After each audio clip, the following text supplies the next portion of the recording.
encased and rendered inaccessible to viewers following the funeral. These sarcophagi have generally been framed as conspicuous consumption, with more emphasis on the concealment of their costly material and the potential intentions behind display contexts. How their materiality and visuality operated during funerary ritual remains unexplored, despite the research potential of such concepts having been noted. Scholars have also refuted that concealment can be primarily explained by religious or pollution concerns.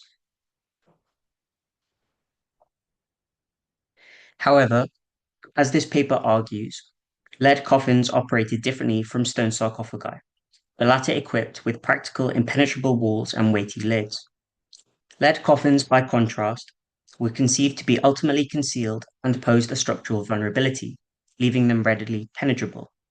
They were incapable of independently holding the weight of a corpse when carried.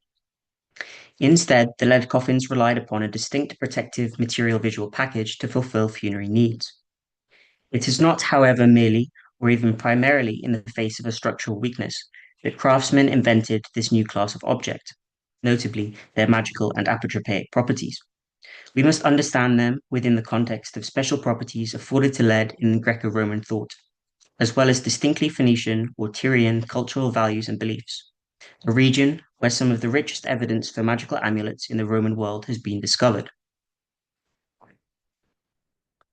Essential to the opening questions of this paper is an archaeological context that best presents itself in the form of a hypogeum at Dubal, 14 kilometers east of Tyre, within its hinterland. So you can see that on the, let me just see, if I get my laser pointer working. Dubal is highlighted by this red point, and this map on the left just shows Lebanon in yellow, which roughly corresponds to the region of Phoenicia that I'm focusing on. The Dubal hypogeum has yielded 29 lead coffins, 4 stone sarcophagi, 1 terracotta coffin, and 4 wooden coffins. This paper argues that during the funeral and subsequent visits to the tomb, the lead coffins generated a series of material visual boundaries between the living and the dead. Equipped with the special properties of lead and magical, apotropaic, and religious associated decoration wrapping around them, the concealed coffins could have protected the dead from violators and reusers. They perhaps also shielded the dead from immaterial, malevolent forces or the living from pollution and unplacated and restless spirits of the dead, such as the Roman manes or the noxious lemures or larvae, or in our Eastern context, the Greek daimones or Phoenician rephaim. After examining the coffins themselves, this paper situates the coffins within their tomb space and wider visual program to optimally reconstruct sensorial experience and funerary values. Finally, this paper touches upon some points, not all, that I have identified concerning the invention of the Tyrian-made lead coffin. The Dubal hypogeum, excavated in 1961 by Joseph Hajar and the Lebanese Antiquities Service, was constructed at the latest in the second quarter of the 2nd century AD, dated by a sarcophagus inscription that we will see. The lead coffins are generally also dated to the 2nd and 3rd centuries AD. Based on lamps in the space, this continued to be used until at least the mid-3rd century, maybe even the 4th century AD. The rectangular chamber, plan of which you see here, was cut into the limestone bedrock, measuring 6.3 meters long and 4.7 meters wide, with the vaulted ceiling measuring 2 meters high. Visitors, loved ones, associates, and descendants would have descended a dromos and entered through a rectangular entrance on the eastern side of the tomb. The other 3 walls are interspersed with loculi, and in front of these loculi, on the northeast and southwest corner, runs a plinth, 20 centimeters high and varying between 40 and 60 meters in depth, 60 centimeters in depth. The floor of the tomb was further interspersed with 10 pig graves. The total number of calculated burials amounts to 36, with 34 receptacles. Based on this earlier plan of the loculi and the dimensions of the receptacles given by Hajar, I have designed this plan to show the location of the sarcophagi and coffins by material and burial type. The 4 stone sarcophagi in blue and 9 of the green lead coffins were inserted freestanding interlocally. The other 20 lead coffins were encased in stone sarcophagi, buried in pit graves within the loculi or within the floor of the chamber, thus making them invisible. Furthermore, based on the tomb description and other tombs from the Roman East, I have drawn a reconstruction of the northern part of the tomb. The remains of a broad red horizontal line ran along the bottom of the walls as a dado or dado. I never actually checked the pronunciation, which I was meant to do. Red, brown, and green paint depicted garlands of flowers and fruits in the form of pediments above the loculi, isolated flowers and scattered petals. Framing the northeastern loculus was a stucco pediment supported by Corinthian pilasters or engaged columns, and with a rosette and vegetative scrolls. Additionally, one lead coffin, also in the same area as these most elaborate tombs, was covered with plaster and painted with red-brown lines and flowers. The lead coffins, along with the terracotta and wooden coffins, were likely all in concealed contexts in their final phase of use. They may have possessed loculi slabs like other tombs in the region, but they were lost upon archaeological discovery. As for the receptacles, all 4 stone sarcophagi are made of limestone, and at least 3 possess a gable lid, noteworthy for when we examine the coffins within their wider visual program. The 2 decorated sarcophagi that you see here are similarly decorated on one of their short sides. The garland, held by 2 nicae at either end, and a central thyterion or incense burner flanked by rosettes.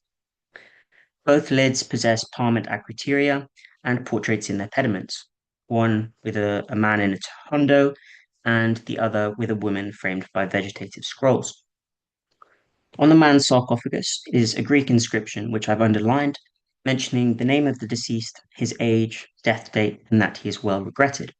Translated from the Greek, it reads, Bodashtart, aged 35, very good and regretted, farewell. And then it provides his death date according to the Tyrian calendar, which translates to AD 136, providing a terminus antiquem for the sarcophagus and the tomb. The zeitgeist of the female portrait with his curly hair and beard corresponds with a Hadrianic Antonine date and may well represent Bodashtart. Hajar relates that the unphotographed and uniquely decorated long sides of both of these sarcophagi possessed a garland, but it only extended for 33 centimeters and terminated in the wing of a Nike. This very unusual design choice seems to reflect that any more decoration was superfluous for its intended display context, as well as a preoccupation by the commissioner or commissioners with the reception of the sarcophagi to viewers who would visit the tomb post-funeral. And this design choice and context differed from the functionality of the lead coffins, the decoration of which became concealed in likely all cases. Considering the ritual function of these sarcophagi raises tensions of display and concealment and presence and absence that created boundaries between the living and the dead. Yash Elsner has written on how the elongated form of Roman sarcophagi can mimic the dead body, and thus simultaneously signal to the presence of the dead and conceal them from view, provoking contemplations on the disturbing decomposition the corpse is undergoing. During transportation of the sarcophagi, this effect on the viewer may have been possible, but in their final display context, the tomb walls created a further boundary, as the insertion of the sarcophagi into the loculi precluded such a viewing. Instead, post-funeral, the main material and visual media that enabled the living to interact with the dead were their portraits and the inscribed name of Bodashtar. The very need for a portrait or epitaph marked the loss of the deceased and created a new and intimate way via which loved ones could interact with them. The inscription may also have guided ritual practitioners in addressing the dead, offering a visual aid to speak words such as Bodashtar or farewell. Further to their ritual context, in the thymotarion on the man's sarcophagus, a lamp was found, and 5 additional lamps and a glass unguentarium before it. That offerings or cult apparatus were concentrated at this sarcophagus in particular, and not so much with any of the other burial contexts in the tomb, is significant. And these lamps date to the third century, so approximately 150 years later, maybe at most, um, later than this sarcophagus and the death of Barashtad. We'll also see if we return to when we return to the ground plans of the tomb that accessibility continued over these 200 years of use to this sarcophagus in particular. This male figure seems to have received an especially elevated status and may have been the object of some sort of ancestor worship by descendants and/or inheritors of the tomb. Perhaps he was one of the tomb founders or the tomb founder. Such worship could have taken place at anniversaries as communicated by the inscription, as well as communal festivals and individual visits. Between and at such visits, the stone garlands and their hanging grapes beneath the thymataria may have alluded to real offerings of garlands and food or wine presented or libated to the deceased, and thus acted as eternally present and visible functional honors, and the Nikai acting as eternally present and pious ritual practitioners.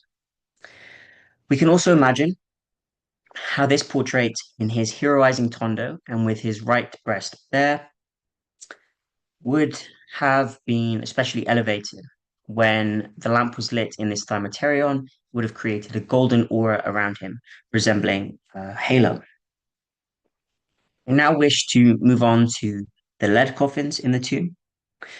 To reiterate my argument, it's that equipped with a tightly enveloping form, special lead properties, and symbolic bondage motifs, the lead coffins enforced a series of clear boundaries between the living and the dead, and via which it could also have offered both realms, particularly the dead, protection. The Debal chests were probably formed by a single sheet and their lead separate. You can see a reconstruction above, which is from Donald White, not myself, on this occasion. Some of the lids, their slots, and the sides of the chests' tongues form a nearly airtight seal, which would have been augmented when the lead coffins were placed in stone sarcophagi, as at Debal or within wooden encasings. The elongated and narrow lead coffins mimic more than the wide gabled stone sarcophagi the form of the human body buried within them. Once similarly concealed in the loculi, pit graves, or sarcophagi, the form of the body, and thus the material and visual reminder of the deceased buried inside, was removed from the eyesight of the viewer, demarcating the two realms. However, as mentioned, these coffins bear a structural weakness that would leave them vulnerable to violators, prohibited reusers, or the unwanted effects of malevolent forces. Creating a tension with this fragility and symbolically compensating for it was the chosen material of lead. As scholars have noted, since the 5th century BC, lead had been the preferred medium for tabellae de fictionem, used to inscribe magical formulae forming curses. Text on late classical Athenian curse tablets reflect that the worthlessness, lifelessness, and coldness of the lead were transferred to the subjects being cursed. Although in the Roman world, lead was seen to possess special properties, it was not in such a wholly negative light. Pliny the Elder referred to the medical purposes of lead and noted how lead plates were used with the intention of preserving bodily and vocal strength. Pliny also cites Aristotle, who listed the physical signs of a short life or imminent death. Amongst them is a leaden pallor, plumbeum colorem. I am not proposing that lead's special properties were the sole intention in this choice of coffin, for its local supply, malleability, relatively affordable cost, and design schemes were factors at play. However, when the decorative program and concealed burial contexts, the latter of which were preconceived in their design, are considered, the special properties of lead and thus protective qualities may be supported. If the lead coffins are to be seen as operating similarly to the deficciones, which were generally not intended to be dug up and read by mortals, and retained their force as long as they were buried, the concealed and buried contexts of lead coffins may be particularly noteworthy. The ficciones were commonly buried with the dead. Scholars have proposed that the dead, specifically proximity to their remains or some forces in and around the burial context, enhance the symbolic charge of curses. I thank Anya Klockner for providing me with a reference I was previously lacking. We now turn to the symbolic protection potentially afforded by the decoration wrapping around the coffins, thus supplementing the aforementioned special material properties. I wish to emphasize how the act of molding or stamping the lead coffins with iconographic designs more closely aligns with acts of sealing or binding, in contrast to the lengthy process of carving stone sarcophagi. Additionally, the replicative decoration that we will see wrapping entirely around the coffins further seals the dead off from the living, similar to how scholars have noted that repetition and rhythm are key components of depictiones. Framing the chests, and particularly the lids, we have corded designs, which you can see here on these two lids at the top from the Debal tomb. And they obviously reinforce material and visual boundaries. We also have X shapes in the form, well, X shapes composed of chords and also more ornamentalized ones composed of ivy, leaves, and vine scrolls that resemble bondage.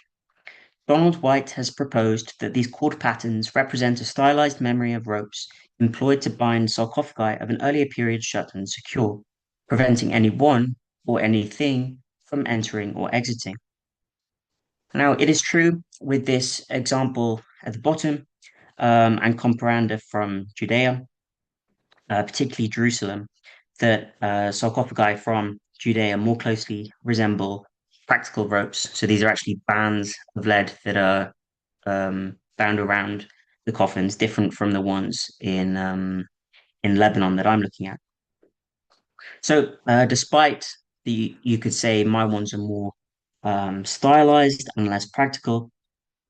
Um, I will later consider the ornamentalizing ingenuity of Tyrian craftsmen, which seems to have encompassed an aesthetic appropriation of possibly a reduction in the symbolic meaning of one's protective and magical motifs, such as this cord design.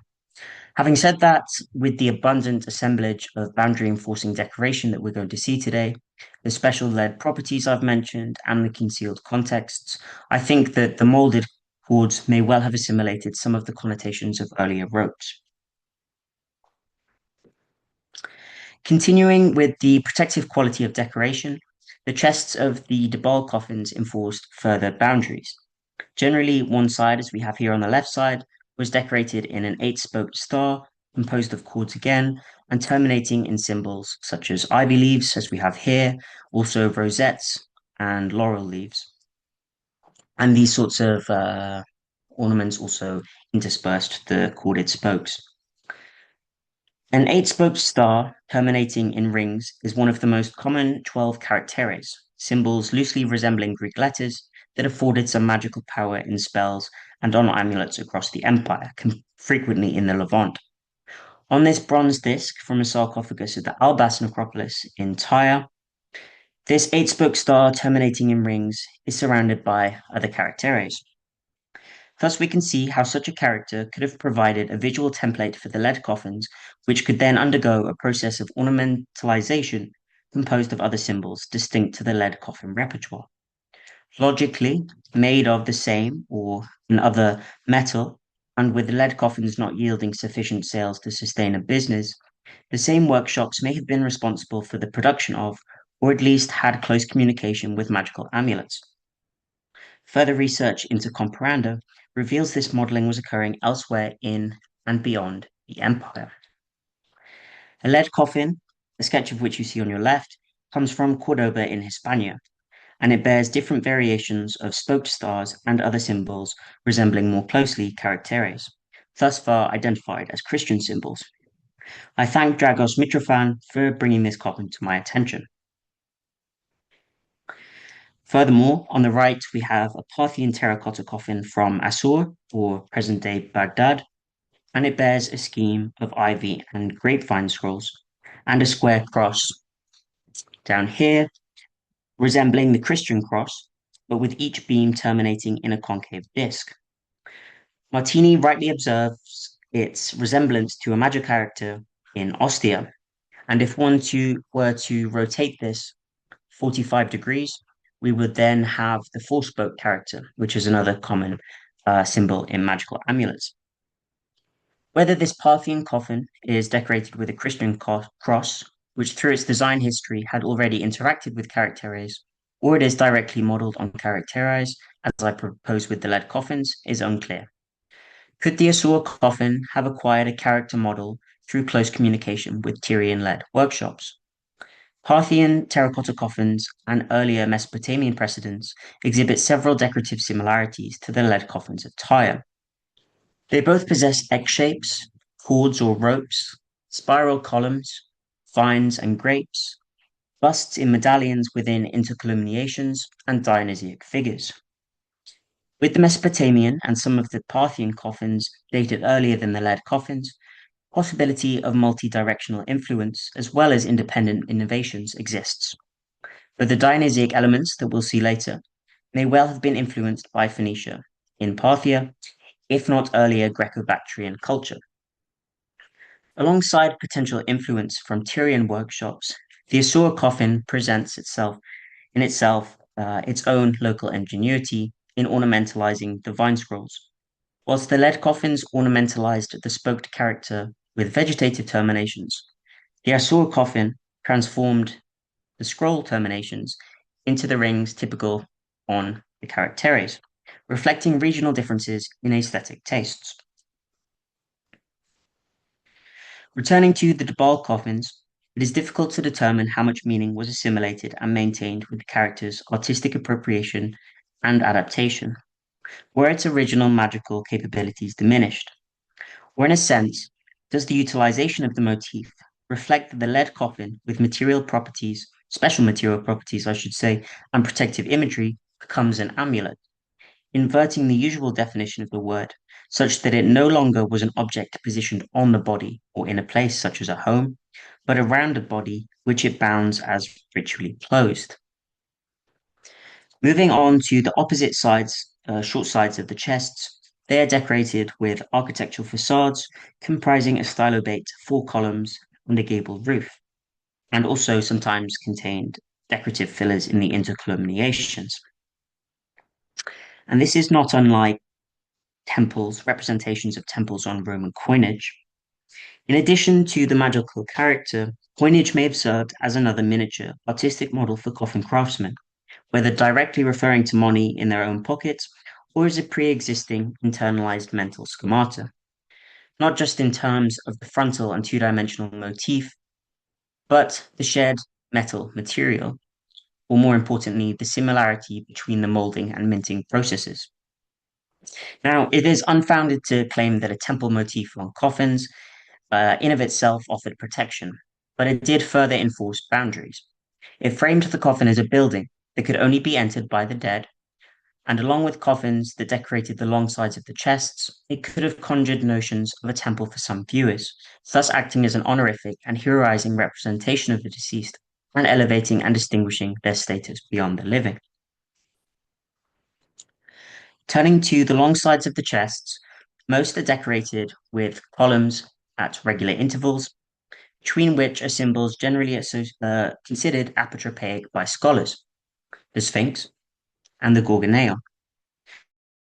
Frame the Gorgoneion, drawing the viewer's eye further to it.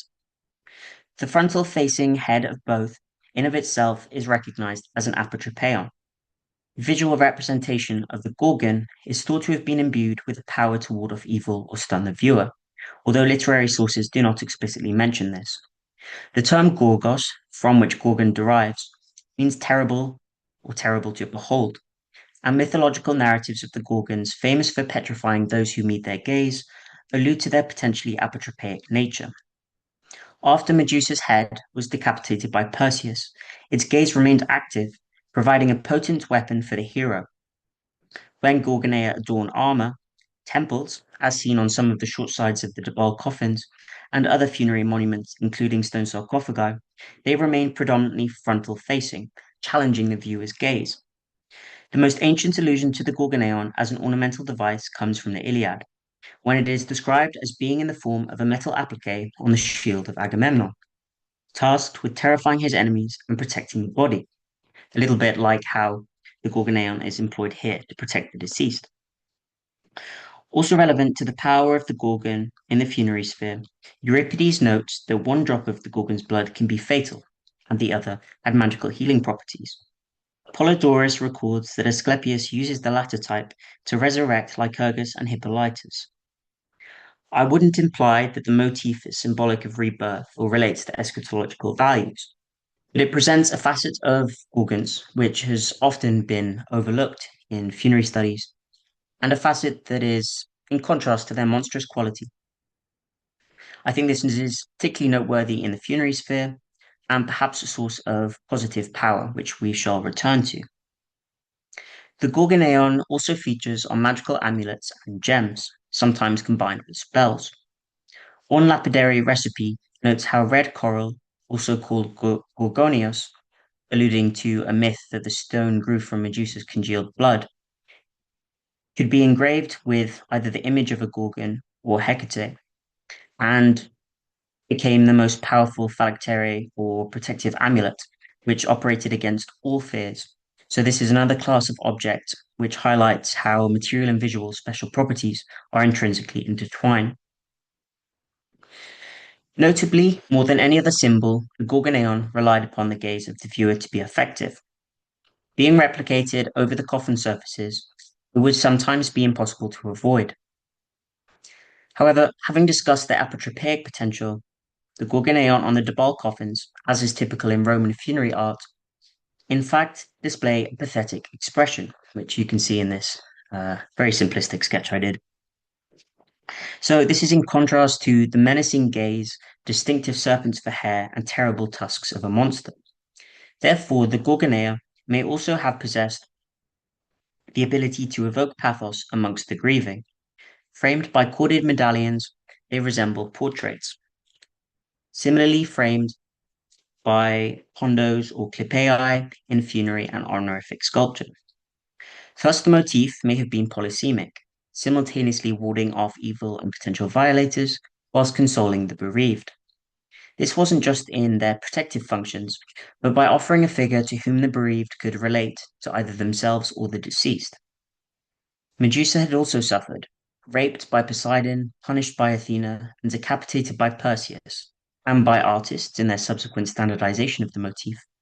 But in Roman art and literature at this time, Medusa was being humanized and eroticized. As for the Sphinx, it was placed atop Greek grave stelae from the Archaic period, and as on one coffin from Caesarea depicts it.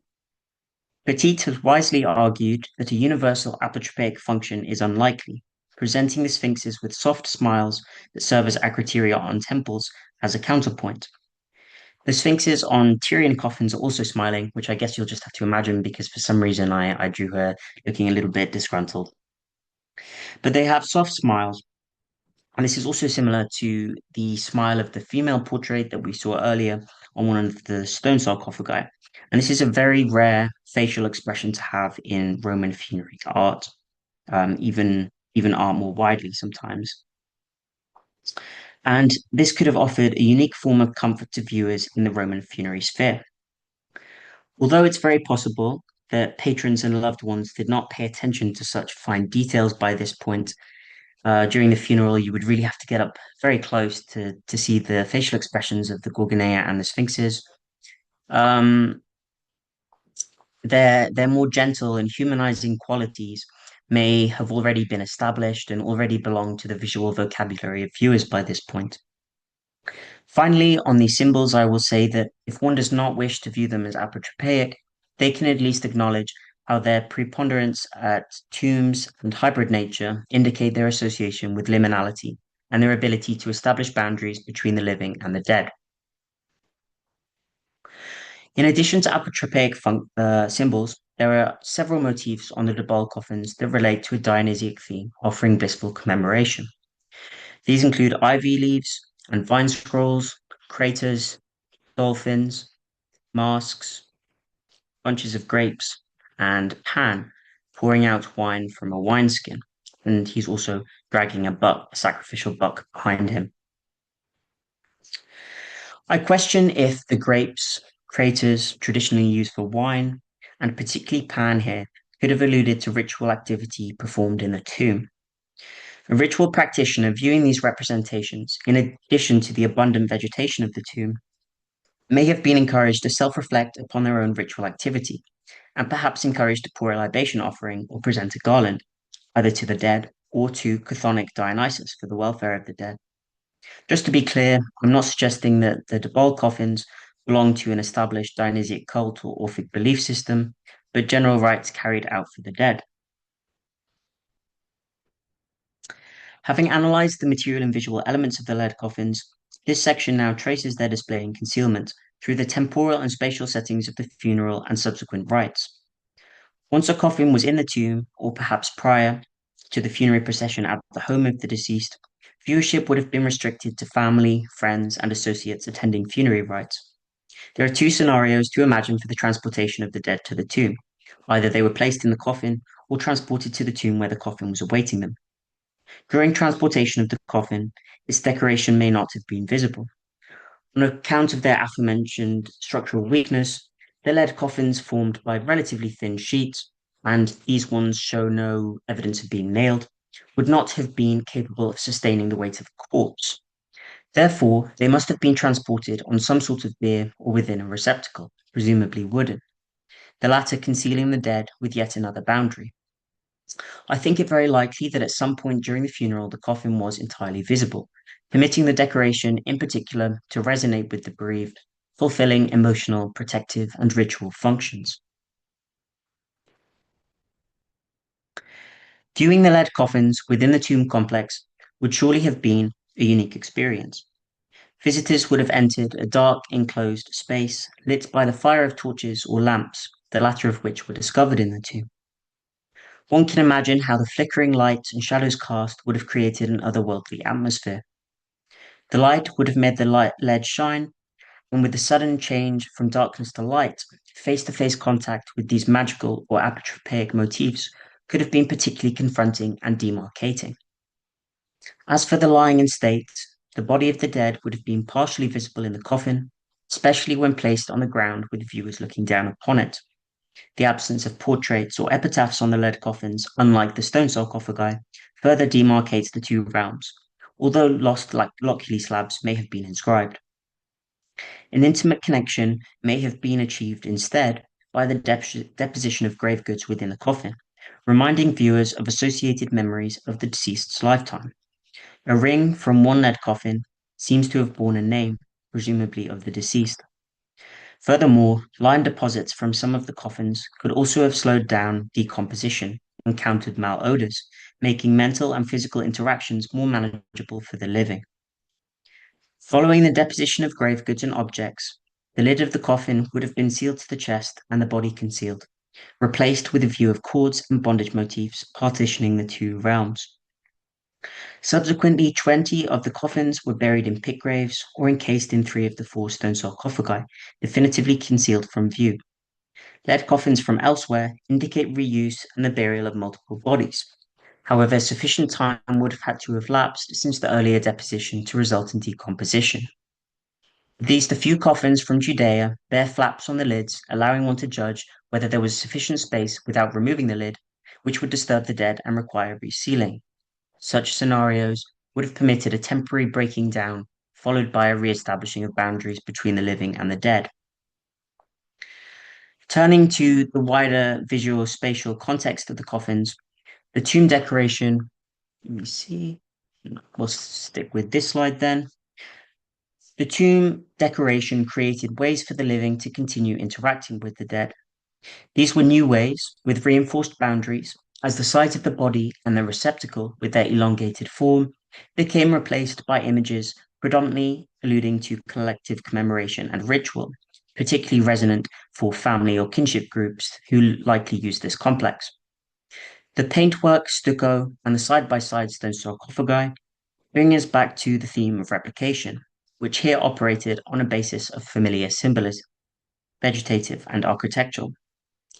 The architectural facades and columns on the coffins in the sight of or in the memories of viewers were echoed by the eternally visible stone sarcophagi with their gable lids, the stucco pediment and columns, also to an extent the rounded loculi, and these painted garlands are described as hujar by being in the form of pediments above the loculi, and I'm not entirely sure what that looked like, so I've done my best to represent that.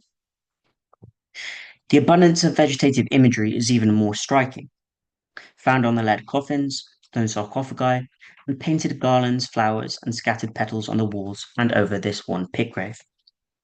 Thus, the vegetation frames the receptacles in layers, wrapping around the body, around the loculi, or covering the top of the coffin.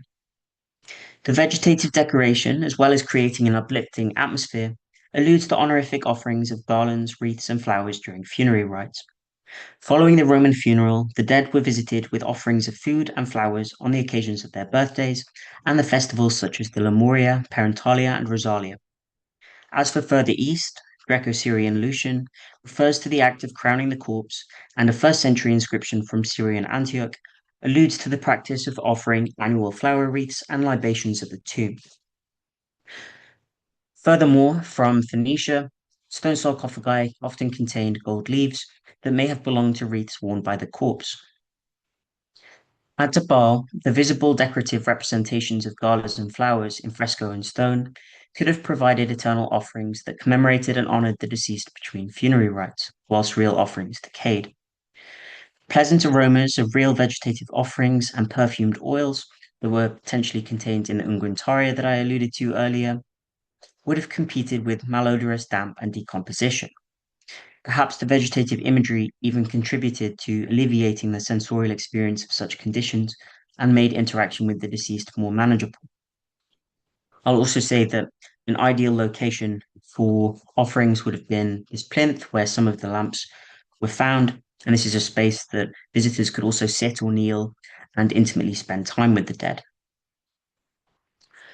A further element of the visual program to consider are a large number of lamps recovered from the tomb. Many from around and within the coffins were decorated with vegetation. There are a number of lamps which bear decoration that directly replicates their respective coffin decoration. These symbols include rosettes, as we have on the left, ivy leaves, laurel leaves, dolphins, which also frame the gorgonea on the lead coffins, and one lamp has a satyr corresponding to the coffin's Dionysiac symbols. Similarly, on the underside of two lamps is an ivy leaf. Now, whether these were maker's marks, a common motif on Roman lamps, and or specially chosen to suit the visual themes and funerary needs of those using Dionysiac decorated coffins is uncertain, as is how much weight we ought to attribute this concealed motif within the context of discussing concealed coffins. I would by no means claim that all the lamps which correspond with the coffin decoration, of course, were specially commissioned to this end. Otherwise, we would, of course, expect them to possess architecture and gorgonea and sphinxes and diverge from their typological standards. Nonetheless, it is plausible that some users were very conscious that those lamps would play into the wider aesthetics or manifest a personal acknowledgement of the deceased, which reflects a knowledge of their coffin, and thus a more thoughtful, intimate gift or piece of cult apparatus. So, to conclude, why then did users of the Dubar hypogeum in Roman Tyre select a relatively uniform series of decorated lead coffins to contain and commemorate the deceased, and within burial contexts which were concealed from visitors post-funeral? This paper recognizes that conspicuous consumption cannot be ruled out as an objective, but it has chosen to focus on how the coffins not only operated when displayed, but how they continue to semantically operate via their material visual properties in more complex and otherworldly ways. The coffins were responsible for protecting human remains and the memory of the deceased from the frightful effects of decomposition, and by extension, the living from vividly experiencing this transformation. I argue they also protected the deceased from violators and unwanted reusers. I have further proposed that the coffins may have protected the dead from malevolent forces, or the living from the restless spirits of the dead. Their symbolic potency, I have indicated, was intrinsically bound to the special properties that Greco-Roman thought afforded lead, which was here combined with an iconographic assemblage of bondage, magic, apotropaism, and boundary-enforcing motifs. Beyond examining the Dubar coffins as an isolated corpus, this paper has situated them within their wider visuo-spatial context to reconstruct how they were experienced by viewers during funerary rites. Whilst the coffins enforced a series of material visual boundaries between the living and the dead, and seem to have focused on the protection of the deceased individual, as well as honorific commemoration. The wider visual program of the tomb reinforced collective funerary rites. Now, this contribution, my paper, may seem to stand out in a field of Roman sarcophagus studies, which has largely departed from approaches concerning the otherworldly. However, lead coffins clearly operated differently from stone sarcophagi, at least in Tyre and Phoenicia. Now, why is this? Their distinct design cannot be explained simply by a practical vulnerability in the structure of the lead sheets. And this brings us back to the question of the invention of the Tyrian lead coffin. Phoenician lead coffins seem very concerned with protective motifs, much more so than other regions in the empire. And they diverge from the iconographic repertoire and package of Roman stone sarcophagi, whose designs were already culturally coded in terms of status, praise, and consolation, or at least that's how scholars have interpreted them. The motives behind this lead sarcophagus design may be rooted in pre-existing local values and beliefs in Tyre that have not survived in the material record. It also seems no coincidence that the spoked stars, the Gorgonea, and the Sphinxes dominate in this region, which has yielded a plethora of magical amulets and gems in the Roman late antique period. Furthermore, the lead coffins in Tyre are amongst the earliest lead coffins in the empire. They undoubtedly present an ingenious innovation, but one which was anchored in a wider cultural milieu. The familiar material, properties, and motifs were combined in new ways, seemingly in response to distinctly local needs, but ones that were presumably also in dialogue with the contemporaneous stone sarcophagus habit taking off in Rome and soon across the empire in the same century. Thus, I hope to have highlighted the rich research potential of legacy data in the Roman East and interdisciplinary methods, and ultimately the role they can play in reshaping our perception of cultural interactions and experiences in the ancient world.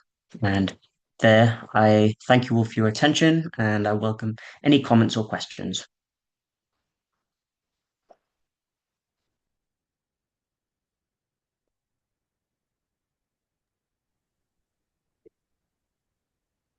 But thank you very much, Nicholas. That was excellent. I think Anna is muted at the moment. Otherwise, I'm sure she would be saying exactly the same thing. Um, that was very good indeed. Do we have any comments or questions? If you have a question, could you possibly, or indeed a comment, could you please use the react option to raise your hand, possibly, or type it in the chat? That works as well if you don't want to ask the question yourself verbally, if you're in an inconvenient place to do so, for instance, and then we can ask you ask them for you.